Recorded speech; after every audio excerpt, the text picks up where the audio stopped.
Guys, it's Vandiozo back at another card fight Vanguard deck profile. So if you guys enjoy, don't forget to like, comment, subscribe, and donate to the Patreon. And let's get this one started. Today we have Brandt Gate, Seraph Snow Prison. As you know, Seraph Snow being the deck of best girl, quote unquote, Tamari. I greatly disagree with that statement, but I really don't care. Prison. The deck where you just take your opponent's cards, you lock him into jail for being horny, and you win the game via stall out and then just slowly gain numbers and prevent them from making plays by taking all their resources. Pretty much, that's how Prison works in a nutshell. And this deck is, in set 1, I feel free to say it now, it sucked. Like, let's all be fair here and let's all be real here. Set 1 Prison was really bad. Like, you couldn't do a lot with it. You couldn't imprison a lot of units at once. It was very easy to get past. It was more like lackluster. Like, you could do 1 or 2 really good turns, then after those 2 good turns, it's kind of meh. And if the game went on longer for that, a smart enough player, me for example, because I know I did this, you could just stall out and then win the game with that. And all around, Prison just couldn't do it. In set 2, they got a really nice good card, and then they kind of put some oomph in their step, and Prison became really good. So let's go ahead and get this started. First up, we have our starter, an Aurora Battle Princess Ruby Red, 6k base, 5k shield, grade 0 with boost, auto when it's wrote upon. If you went second, draw a card. Nothing too special about it, just a standard draw ability. I wish you could use this with, I wish like it had like an when it's wrote upon by Kyanite Blue, or like wrote upon of the grade 1 of the ride line like other starters. I wish all of them would have that ability to like get something else out of it if you wrote upon them with a certain grade 1. So like, you know, you can get a benefit out of it besides just a draw if you went second. Like if you went first and you it was wrote upon by Kyanite Blue, draw 2 cards and ditch 1, I guess. I don't know. Something along those lines. Or, you know, just an extra ability, but I don't think they're ever going to do that. And if they do that, then I'll be really happy. But I wish it had something else about it, but it's fine the way it is. Ruby Red's a nice starter. Trigger-wise, we run 1 over trigger in the Star Dragon Deity of Infinitude, Eldobreath, 5k power, 50k shield, grade 0 with boost. Over trigger, you may only have 1 over trigger in the deck. When revealed as a trigger, remove that card, draw a card, choose one of your units, it gets +1 melee for the turn. If revealed during your draw check, activates additional effect, which is double the power and critical of all your former units to end of turn, increase to double its power and critical when activated. So, in Seraph Snow, there is... Well, in all the decks, you mainly do run the Nation over trigger, but then I can give opinions of why you would want to run Obari, the other over trigger, the thing that gives +1 million to everything. Or not everything, but 1 million to 2 units. I say then this deck is the one that it could go the most 50-50 on, because this deck is not the one that gets power. Like, out of all of the Brandt decks, this one has the least power output in everything. I think this is like the least power output in general, tied with Magnolia, but at least Magnolia gets multi-attack to make up for it, so Seraph Snow can't really multi-attack. It gets 3 attacks at most and doesn't really get a lot of power out of it. Eldobreath, while the other overtrigger can give you 2 million, this can double your power and crit. I can see why I would go with both, because this only makes one of them really big, and then the other one, it's decently big with the double crit. I would say if you want the more power, go with Albari, the thing that can give 1 million to 2 different units. Or if you want the more pressure, go with Eldobreath, because it gives extra crit. And while yes, it's easily stopped but they see their own overtrigger besides the one that you gave the overtrigger effect to, it's still a lot of critical, a lot of power, and I've been fucked by this thing so many times because of the line Manifest by Destiny, which every time I hear now, I will get ready to throw down PGs for. But Eldobreath all around, I think is the overtrigger for this deck, because it adds pressure, because you want more pressure, especially when you're locking down the resources. Trigger-wise, we run 3 draw trigger and Aurora Battle Princess Amy Orange. Okay, you might disagree with me on this.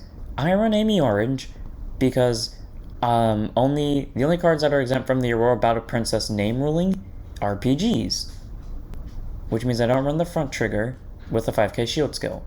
Do I regret the decision? No. Is it a good decision? No. Well, depends on how you look at it. The draw trigger, it's not that needed because you deck yourself out quicker with it, but it's also there just in case you need to fill up your hand, and there are times where the draw trigger will come in helpful, and I refuse to not run Aurora Battle Princesses if given the choice. So 3 copies of Amy Orange, 4 Fronte because more front triggers. By the way, if you feel like you really want to break the rule of all Aurora battle princesses minus the PG and the overtrigger. Put this in with the front. Critical trigger is Lourus yellow, and heal trigger is Terresu green. So we get a good amount of crits, good amount of fronts, bit of draw, and some heal splash in with that. So all around nice trigger lineup, decently balanced. Next up we have our grade 1s, 2 copies of Aurora Battle Princess Wapper Plun. 8k base, 5k show, grade 1 with boost. Auto when it's placed on rear. If you have 5 or more of your opponent's cards imprisoned in your prison, countercharge 1 or soul charge 3. Now, that would be so much better if it was not 5, because for some reason, when I hit 4 is my limit, because no one else ever calls rear guards. I stopped drawing into the things that let me imprison stuff from hand. So all around, if it was 4 or less, that would be slightly better for me because I would hit that a lot easier. But 5 or more is still a good ability because it's a way to get a countercharge out of it, which is meh in the sense that you don't counterblast that much, but at the same time you do kind of counterblast that much, so countercharge is fine. And you soul charge 3 because you use a lot of soul blast in this deck. So Wapper Plun, while it's not the best, it's still a good idea to run just in case you need that instant resource plus 2 of Hyperspeed, Robo, Chevalstud, 8k base, 5k shield, grade 1 with boost. If I didn't run this, I would run this at 4, and I'm not doing that. There is some logic in here in my brain, just not a lot. Act rear, once per turn, counterblast 1 and soul blast 1. Choose one of your opponent's rear guards and prison it in your prison. Then if 3 or more of your opponent's cards are imprisoned in your prison, draw a card. So take an opponent's rear guard and draw a card if there are 3 or more. Basically what Seraph Snow does to some extent, except 1 less in prison, but you get a plus out of it.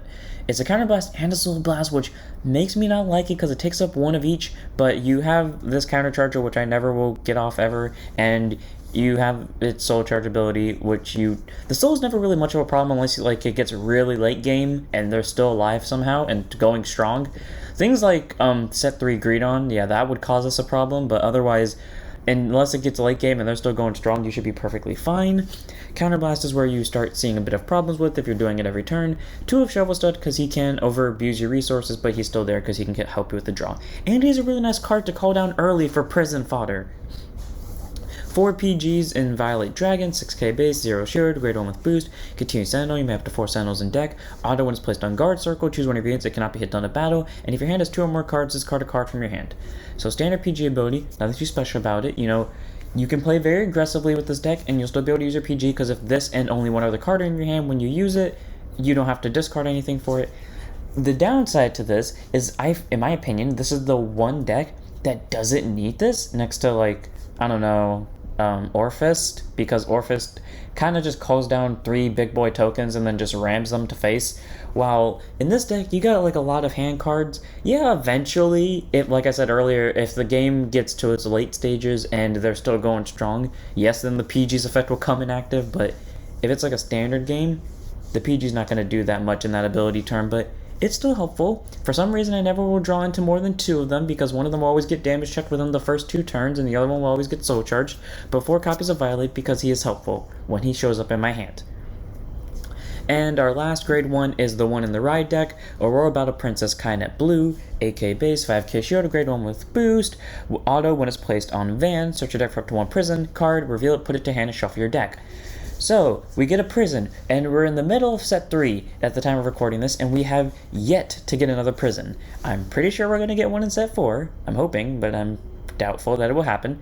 And then auto, when it's placed on rear, if you have one or more cards of your... If you have more of your opponent's cards imprisoned in your prison, counterblast 1, soul blast 1, draw a card. So another dual cost, except it doesn't imprison like Chevalstud does, but you still get a draw out of it. I like the draw. It's an automatic search for your main mechanic, but you don't really run this in the main deck to actually get that draw off, because you don't run in the main deck at all. You run in the ride deck just to get that prison, otherwise you wouldn't even run this at all. So 1 copy of Kyanite Blue because it's going in the ride deck just to get your search. On to grade 2s, we run 2 copies of Aurora Battle Princess Derii Violet, who, despite the fact having 2 copies of, shows up much more than anything else in this deck. I will see both of these every game in my hand, some way, somehow, more than I see these. Questionable. I don't understand how. I see them more than I see my Persona rides. Can someone explain to me why I draw this? I draw it more than my main grade 2. I don't understand why, but it happens. 10k base, 5k shield, grade 2 with intercept. Auto when it's put on guard circle. If one or more of your opponent's cards are imprisoned in your prison, Soul Blast 1, choose one of your units, and it cannot be hit by a grade 2 or lower attacks until end of battle. That works on intercept, unfortunately, because I lost a game because of that skill. It's really good because if you have a card in the prison and you just intercept with it or guard with it, all you have to do is have a soul, which is, depending on where it is in the game, that will be the iffy situation, and it's a PG against a grade 2 or lower.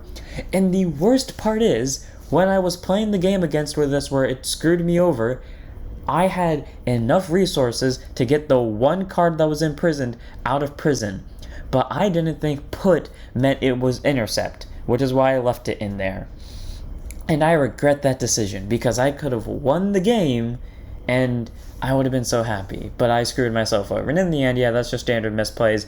That's why it's an important rule to read, so people who are watching this, to the knowledge, here you know fact, put on guard circle means also intercept. So, yeah, the next time this happens to you and you have one card in your zone and you think it's not worth it, do it, because this PG will screw you over. 2 copies, because it's only useful in guard circle when they have something in prison and if it's a grade 2 or lower, but it's a PG nonetheless, so you don't turn down a PG. 4 copies of my favorite grade 2 in this deck, Aurora Battle Princess Spark Lemon, 10k base, 5k shield, grade 2 with intercept, auto rear when its attack hits, choose up to 2 of your opponent's cards from your opponent drop, imprison them in your prison, put them into order zone as a prison. So, I like that ability. It gives on-hit pressure, and if by some godly miracle they do let this hit, you can just deal 2 cards from the drop. All around, I like this card. Even if they don't call the cards out of prison, maybe because they're just triggers, 1, it is still fodder for this thing and fodder for everything else that activates when they have stuff in prison, and they would have to pay cost to get them out of prison, so like, either way, they're not really getting a benefit out of it. So Lemon acts as guarding, as forced guard, and acts as a waste of resources for them or a plus to you, which is why I like Lemon so much. 4 of beautiful grade 2. 4 of the main grade 2, and the thing that made prisons very scary, Aurora Battle Princess Perio Turquoise, 10k base. Okay, so just ignore that 10k shield, because apparently that's just a misprint on the English side. It's meant to be a 5k, thank God. I was wondering how long it's been a 10k without me realizing it. Anyways, continuous rear. During your turn, if you have 2 or more of your opponent's cards imprisoned in your prison, it gets +5, so it's a 15k base. And auto front or rear, when your opponent's card imprisoned in your prison is placed on rear, it loses 5 for the turn. So if they waste resources calling it out, it loses 5. So if it's a trigger, it goes down to 0. If it's a grade 1, probably go down to 3, unless they're playing lyrical, then in that case the number depends on what deck they're playing. If they're called grade 2, 5k power, but then again most grade 2s have the ability to get 5k, so it's probably just going to stay at 10. And if they have a grade 3, 8k. All around, Perio Turquoise makes it a lot harder for them to make plays, because while not imprisoning herself, she gets power, which is the least important part, but the most important part is she takes power from units. And that is very good, and I love this grade 2 for that. 4 of. And now we have our last grade 2 and our grade 2 in the ride line, Aurora Battle Princess Risatt Pink, 10k base, 5k shield, grade 2 with intercept. Auto when it's placed on van, your opponent chooses a card from his or her hand and imprisons it in your prison, put it to the order zone that has a prison on it. So a way just to take a hand card from them, and honestly, I like that. I'm glad they also gave us an order that can do that. I can't wait for them to give us more cards. I hope they give us more cards that do that, because taking their hand cards are really good, because now they're kind of forced to take stuff out of prison if they don't want you getting effects, and most people would try to play around that by not calling rear guards or just calling triple trick star to back row. Yeah, fuck you. We're taking those cards for cards from hand. And continuous rear, if your opponent's cards are imprisoned in your prison, it gets +2. Yeah, that's never going to go off. There will never be a time where you call this to rear. Unless they make a card that allows you to call from drop in Brandt Gate, then yeah, you could just Soul Blast this and call it back, but in that case, you would probably call this, because you at least get a draw out of this one. This one, no one runs. Like, I ran it at 4 in my set 1 deck, because I wanted as most Aurora Battle Princesses as physically possible, which is why I did it, but everyone else cut it to 1 the second they got the chance, and I admitted that was a good decision. I just chose to do that because I want more Battle Princesses. But the second I got more, I cut this to 1 without even a second thought. 1 of, in the right deck. Now into grade 3s, we're on 4 copies of Aurora Battle Princess Mel Horizon. 13k base, grade 3 twin drive persona ride. Auto rear, when this unit attacks a vanguard, counterblast 1, choose one of your opponent's rear guards, imprison it in your prison, and this unit gets +5 for the turn. Okay, interesting ability. On swing is an 18k base and becomes to take your opponent's rear guard. So I like it. Not too difficult, not too complicated. All it costs is a counterblast and Rupert Prune if you can pull it off as a countercharger. So 4 of. And our last grade 3 and our last normal unit, there is still 1 more card after this, or 2 more cards actually. 4 copies of Aurora Battle Princess Seraph Snow. 13k base, grade 3 Twin Jet Persona Ride. Continuous Van, during your turn if one or more of your opponent's cards are imprisoned in your prison, gets plus 10. If there are 3 or more, gets a drive.